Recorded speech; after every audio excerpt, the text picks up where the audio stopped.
할렐루야.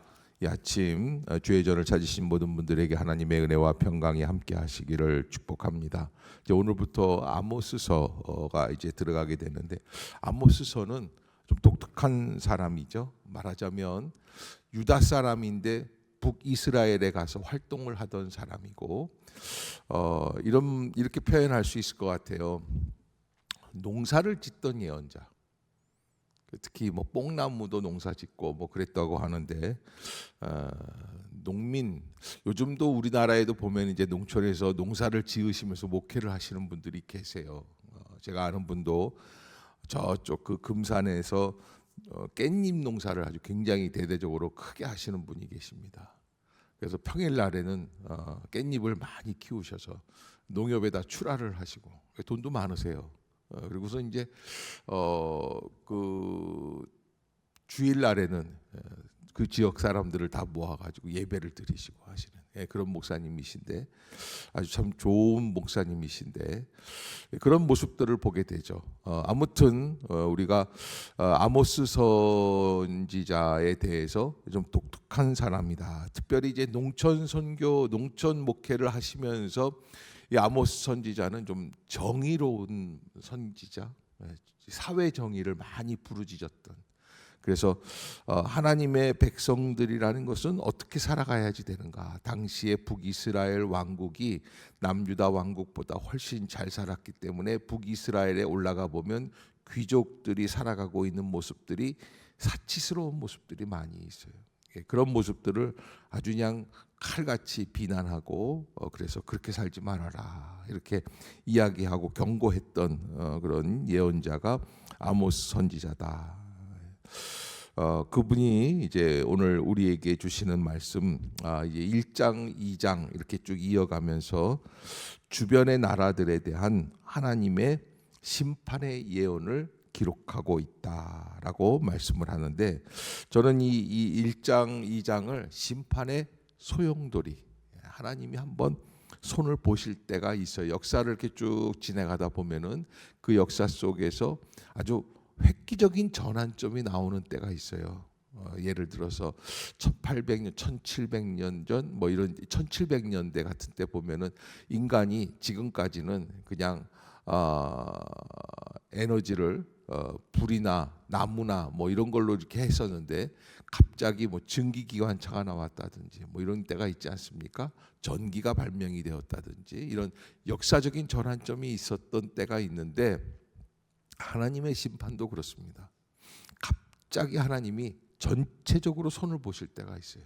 그래서 이 중동, 이 고대 근동 아시아에 있는 이 나라들을 완전히 한번 쓸어버리시는.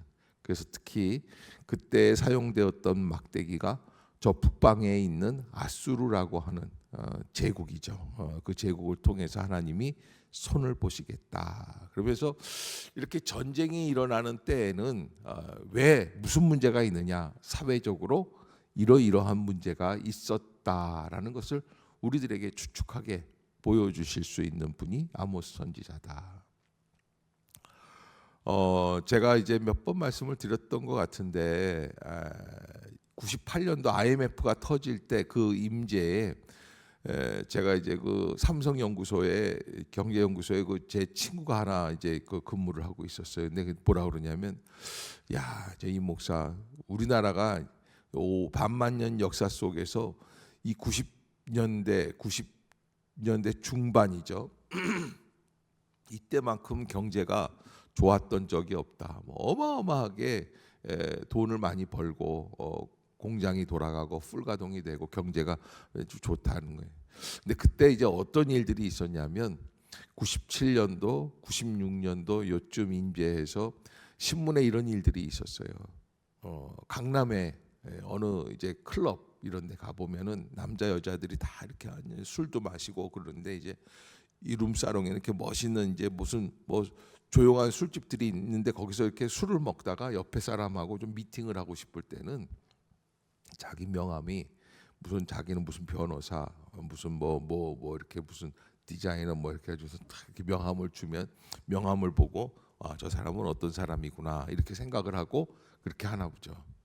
근데 그 언제부턴가 그 명함이 아니라 10만 원짜리 수표 뒤에다가 자기 직업을 쓰고 전화번호를 쓰고 탁 해서 그러면 그 10만 원을 가져도 된대요.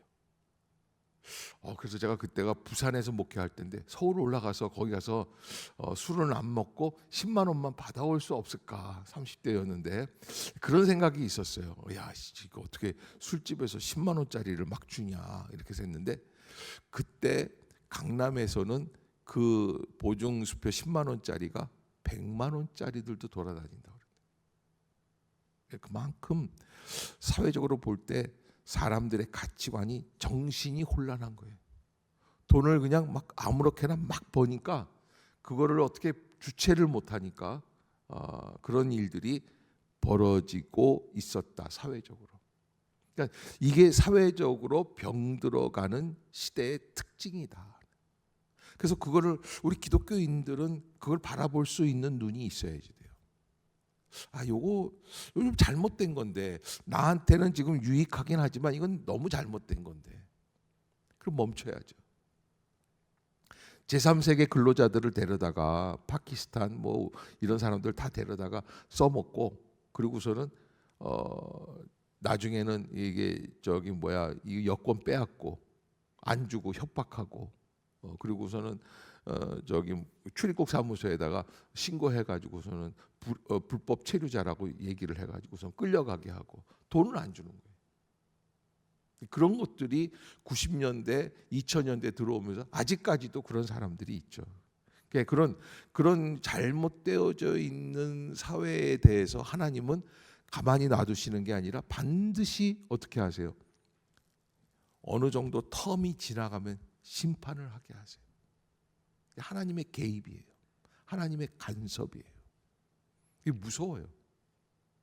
그래서 그런 일들을 위해서 우리가 다시 한번 깨어서 그런 연약한 자들을 도와주고 위로해주고 사회가 병들어가지 않도록 기도하고 하는 것이 크리스찬들의 이 책임 중에 하나예요. 그게 전부는 아니지만, 그러나 그런 것들도 외면해서는 안 된다.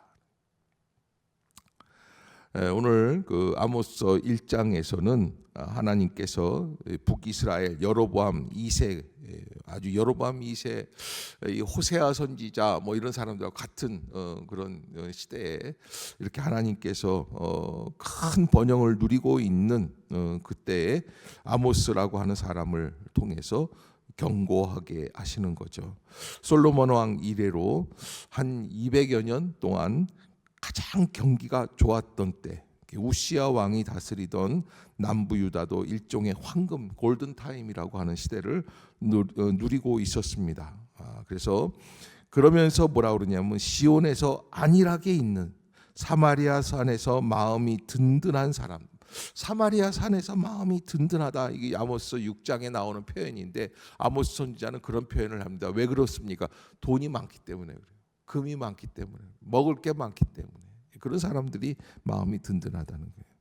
그러나 이들 중에 아직도 가난과 억압에 시달리는 백성들이 많았기 때문에 하나님은 아모스 선지자를 통해서 이러한 사회상을 고발하고 들춰내고 계시는 것을 보게 되는 것이죠. 특별히 지금까지 이스라엘 민족들 앞에서 잘못된 행태를 했었던 그런 나라들, 주변 국가들, 여기 오늘 본문에서 보면은 하나님께서 그 이스라엘들을 이제 이야기하시는데, 2절에 보면 그가 이르되 여호와께서 시온에서부터 부르짖으시며 예루살렘에서부터 소리를 내시리니 목자의 초장이 마르고 갈멜산 꼭대기가 마르리로다. 이렇게 하나님께서 이제 심판을 시작하신다는 말씀을 하시는 거예요.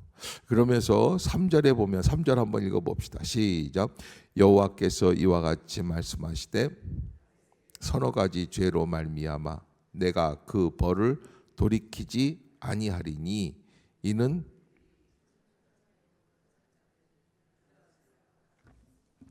다마스커스, 아람 나라 옆에 있는 나라예요.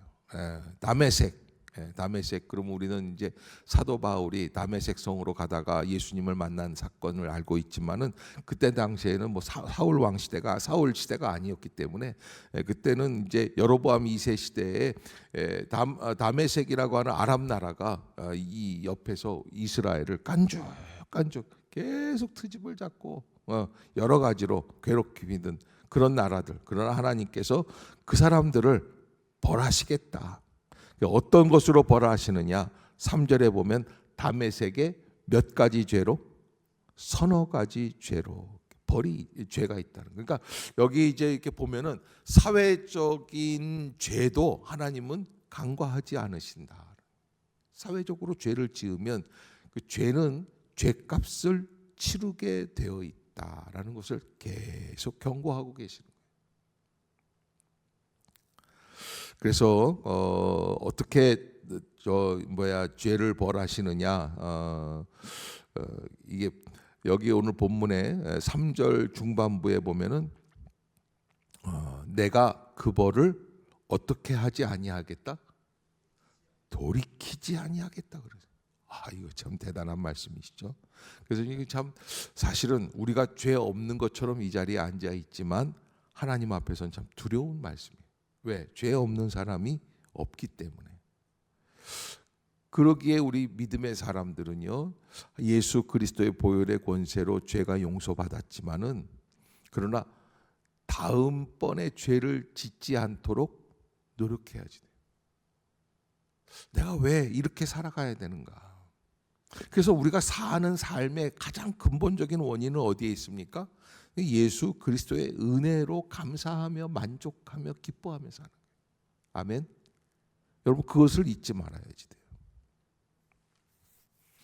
하나님께서 그 다메섹 사람들을 어떻게 심판하시느냐 하면 철 타작기로 타작하듯. 여러분들은 이제 타작기를 봤던 세대인지 모르겠는데 이렇게 둥근 나무가 이렇게 돌아가요. 거기에는 못을 다 박아놨어요. 그래서 이게 돌아가면서 거기다가 이제 벼 이삭을 이렇게 대면은 밍 돌아가면서 그게 착착착착 알곡들을 다 타작을 해요. 근데 거기에다가 곡식을 돌리는 게 아니라 누굴 돌리겠다는 거예요. 다메섹 사람들을 이렇게 돌리겠다. 다 찢어지겠죠. 그렇게. 그러니까 하나님의 이 심판의 타작기계가 역사 안에 장치가 되어 있다 없다? 있다는 거예요. 그게 무서운 얘기예요.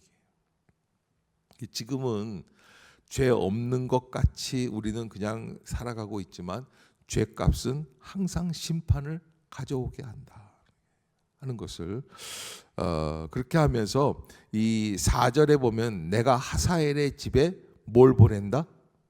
불을 보내겠다. 베나닷의 궁궐을 사르겠다. 이게 다 아랍 나라 사람들이거든요. 궁궐 전쟁을 일으키시겠다는 거예요. 5절에 보면 내가 다메섹의 빗장을 꺾고 아웬 골짜기에서 그 주민들을 끊으며 벳에덴에서 귀잡은 자를 끊고 아람 백성이 사로잡혀 기르에 이르게 할 것이다. 이게 하나님의 심판의 역사다라는 것을 말씀해 주십니다. 이제 또 특별히 이제 아랍 나라 다메섹에 대한 죄와 더불어서 6절에 보면은 이제 가사에 서너 가지 죄로 말미암아 내가 그 벌을 돌이키지 아니하겠다. 그러면서 그들이 모든 사로잡은 자를 끌어 에돔에 넘겼다. 이 가사 백성들이 지금은 이제 이스라엘의 가자 지구가 있어요. 근데 그때는 이제 블레셋 사람들 땅이었어요. 그게. 그래서 그 땅들을 심판하시겠다는 거예요. 왜냐하면 사람들을 잡아다가 인신매매를 했으니까 노예 시장을 했기 때문에. 그래서 사로잡은 자를 끌어다가 에돔 나라에다가 그냥 팔아버렸다는 거예요. 그러기에 7절에 보면 가사성에 불을 보내니 그 궁궐들을 살 것이다. 내가 또 아스돗에서 그 주민들과 아스글론에서 귤을 잡은 자를 끊고 손을 돌이켜 에그론을 치리니 블레셋에 남아 있는 자가 멸망하리라. 아스돗, 아스글론 이런 도시들은 이 블레셋의 가장 중요한 핵심 성읍들이죠.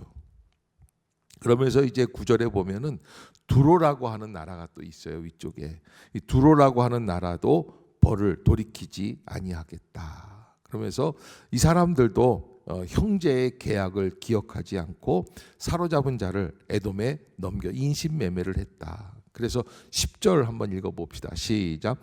내가 두로성에 그러면서 이제 이 다메섹이라든지 아니면 이제 가사라든지 그다음에 이제 이 에돔 나라라든지 두로라든지 그다음에 이제 11절부터는 에돔의 죄에 대해서 또 13절부터는 암몬 자손들의 죄에 대해서. 그러니까 여러분 우리가 죄를 지을 때 조심해야 될 게 어떤 경향이 있냐면 이런 게 있죠. 너 오늘 시험 봤지? 시험 잘 봤니? 예, 그냥 대충 봤어요. 너 컨닝 했니? 우리 반 애들 다 컨닝해요. 그 컨닝이 죄예요, 아니에요? 그것 봐요. 앞에 내가 뭐를 얘기했어요? 우리 반 애들 다 해요. 그래서 고등학교 때 이제 제 친구 하나가 야 우리 학교는 이상한 그 전통이 있어. 옆에 다른 학교를 갔거든요. 걔는 왜? 그러니까 재물포고등학교라는데 무감독 시험이에요. 감독이 없대요. 그래? 그래서 야 감독이 없으면 얼마나 좋아. 그냥 다 컨닝해도 되는 거 아니야? 그래도 돼. 그런데 이게 학교 전통이라고 그래서 우리가 잘 안 해. 그 얘기를 듣고요. 내가 그때부터 야, 난 그 학교는 못 갔지만 이거 뺑뺑이 돌려서 갔거든요. 근데 나는 이제 그 학교를 안 거. 집 앞에 그 학교가 있었어요. 그러니까 그 학교 갔으면 얼마나 좋았겠어요. 예. 근데 못 가서 이제 저 멀리 다른 학교를 갔는데 제가 그때 이런 결심을 했댔어요. 야, 나는 그 학교는 못 갔지만 나는 고등학교 3년 내내 컨닝은 안 하리라. 그래서 안 하고 이제 대학을 올라갔는데 대학 가서 이제 신학대학이잖아요. 가서 놀란 게 있어요.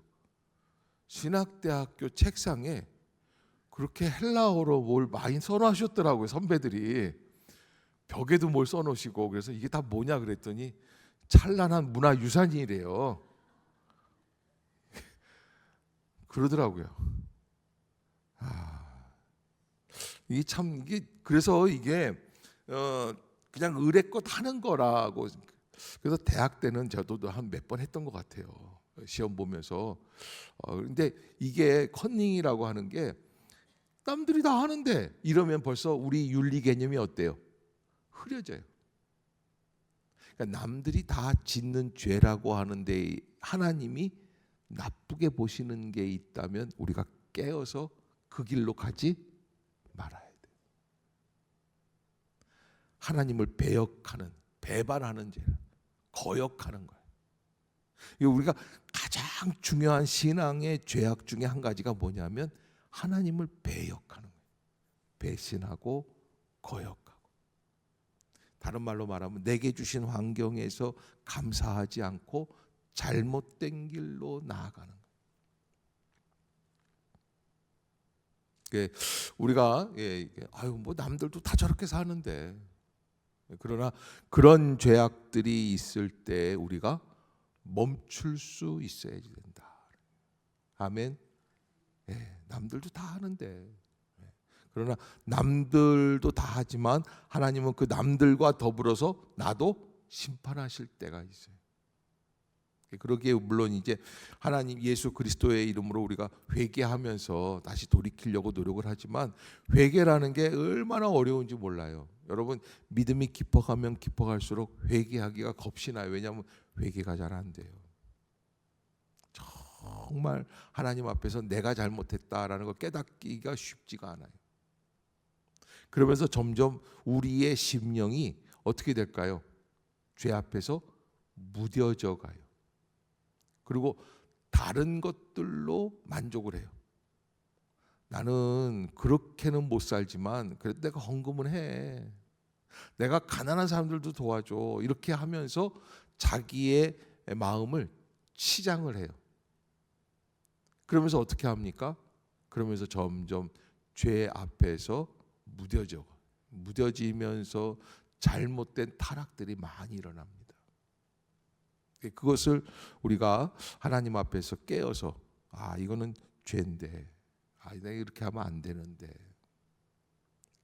돌이킬 수 있는 마음이 있어야지 되겠다. 따라해 봅시다. 이제라도 늦지 않았습니다. 어떻게 할까요? 회개하고 다시 하나님 앞에 자리로 돌아오는 역사예요. 남들이 다 그런 식으로 한다고 그렇게 살아서는 안 되는 거예요. 우리가 그거 조심해야지 됩니다. 어느 집사님이 회사에서 회식이 있는데 자기는 교회 집사라고 술을 안 마셨더니 다 그러더래요. 뭔 소리야? 남들은 뭐 집사 장로도 다 마시는데 뭐 집사라고 안 마셔? 여러분, 술 마시는 게 죄는 아니에요. 그러나 이게 죄의 스타트 지점이 될 수는 있어요. 그런데 이게 우리가 제가 이게 그 무학교에 있을 때인데 평일인데 그 옆에 동네 아파트 단체로 에어로빅 하는 아줌마들이 있었어요. 그런데 그냥 그 아줌마들이 그 쫄쫄이복 안에다 입고서는 겉에다가 외투 입고 삼겹살 집에 와가지고 회식하는 거예요. 왜냐하면 이렇게 물어봤더니 전국 대회가 있대요. 대회를 앞두고 화이팅하는 거예요. 근데 다 모여가지고 내가 이렇게 나하고 다른 목사님하고 둘이서 밥을 먹고 있는데 저쪽 테이블에서 우리 교회 집사가 3사람이나 들어있는데 아자! 그러고서는 화이팅! 그러고서 이거 하더라고요. 그래서 내가 착 째려봤더니 탁 그러고서 싹 먹더라고. 아이고 참. 근데 이제 그래서 그럴 수도 있겠지만 남들 다 마시는데 뭐 그거는데 그게 술을 딱 마시는 거 하나님이 딱 봤을 때 너 술 마셨어 안 마셨어? 요거 때문에 뭐 지옥을 가고 안 가고는 아닌 것 같아요. 그러나 술 마시면서 막 찬양하고 술 마시면서 막 기도하고 술 마시면서 막 이웃을 도와주고 섬기고 뭐 이런 거는 아니잖아요. 그렇죠? 그 다음에 코스가 있잖아요. 술 다음에 오는 코스들이 술집에서 그걸 조심해야죠. 그래서 아예 술을 먹지 말라는 거예요. 그것을 우리가 조심해서 판단을 해봐야지 되는데 또 이런 분도 있어요. 자기는 안 취한대. 근데 혈중 농도 알코올 재면은 안 취하는 사람이 있어요, 없어요? 없지. 취하면 실수한다 안 한다? 하게끔 돼. 그래서 제 앞에서 전에 있던 교회에서는 목사님 맥주 3잔까지는 괜찮죠? 뭐 1잔까지는 괜찮죠? 이거 따지는 분들이 계셨어요. 근데 그렇게 따지지 말고 우리가 믿음이 깊어져 가면 어느 정도는 좀 달관할 수 있는. 근데 이제 이런 게 있어요. 또 반대로 술은 절대 안 해. 담배도 전혀 안 해. 칼같이 예배는 드려. 그리고 모든 일에 11조도 잘하고 다 잘해. 근데 회사에 나가서는 너무너무 짠돌이야. 그리고 직원들을 막 다뤄. 그 좋은 사람이에요? 그 잘못된 사람. 갑질하고. 그는 잘못된 사람. 그것을 우리가 알 수 있어야지. 또 술 마시는 사람들은 그런 얘기를 나는 차라리 저놈보단 낫다 내가. 서로 이렇게 보면서 만족하는 거예요. 자기 삶에. 그래서 그런 일들을 하지 말아야 된다. 그래서 이게 지금 아모스 선지자가 이렇게 아모스 선지자는 약간 거칠어요. 농사를 짓던 분이라 그런지 이거 표현들이 진솔해. 그냥 직방적으로 다이렉트로 그냥 막 그래가지고서는 저기 북이스라엘의 귀족 부인들한테 바산의 암소 같은 것들 뭐 근데 이게 내가 이렇게 그냥 그렇게 했지 이분은 암소 같은 년들 뭐 이렇게 표현하는 그런 아주 직설적인 거친 표현들이 막 나오는 분이. 그런데 그렇게 해서 그 당시에 모든 대부분의 사람들이 썩어져가는 사회 속에서 만족하고 있는 현실을 막 비판하시는. 그래서 우리가 하나님 안에서 내 개인 영성 관리도 잘해야겠지만 사회적으로도 내가 어떻게 살아가는가, 또 특히 인간과 인간 사이에서 나는 어떤 관계를 형성해 나가고 있는가 하는 것, 그런 것을 특히 하나님은 결국에는 뭘 말씀하시냐면 아모스 선지자를 통해서 너희들은 내가 베풀어 준 은혜를 어떻게 했다? 잊어먹었다. 배신한 거예요. 배신. 은혜에 대한 배신. 그걸 계속해서 말씀해 주시는. 사실 우리도 다 마찬가지죠. 은혜 받은 사람들이. 그래서 여기에 나온 거예요. 잊지 말아야지 된다. 여러분, 이 아모스 선지자의 말씀들을 이제 사회적으로, 정치적으로 요즘 4월 10일이에요. 선거 앞두고 별일들이 다 일어나고 있어요. 뭐 민주당을 막 지킬 것 같은, 국힘을 막 지킬 것 같은 사람들이 갑자기 탈당하고 다른 데로 막 가기도 하고, 이 배신 때리는 거에 이제 아주 이 끝판왕을 보여주고 있어요. 그런데 그런 것들을 보면서 야, 우리가 조심해야지 되겠다. 또 어떤 사람은 뭐 LG 반도체, 뭐 삼성 반도체, 뭐 SK 뭐 이런 데 있다가 막 미국 회사에 전체 공장을 설계했던 사람들이 미국으로 가는 거예요. 돈 받고. 그러니까 이런 배신들이 있어요. 그런데 그 사람들이 합리적으로 생각하는 게 있는데 나는 돈 더 주는 데가 합리적이에요. 죄가 없어요. 그러나 죄가 없는 게 아니죠. 이제 나중에 가만히 보세요. 그 사람의 인생을 한번 쭉 보면 반드시 사고가 나게 되죠. 그것을 우리가 잊지 말아야지 돼요. 하나님 앞에서 믿음으로 다시 회복할 수 있는 기간이 되시기를 주의 이름으로 부탁을 드립니다. 기도하겠습니다.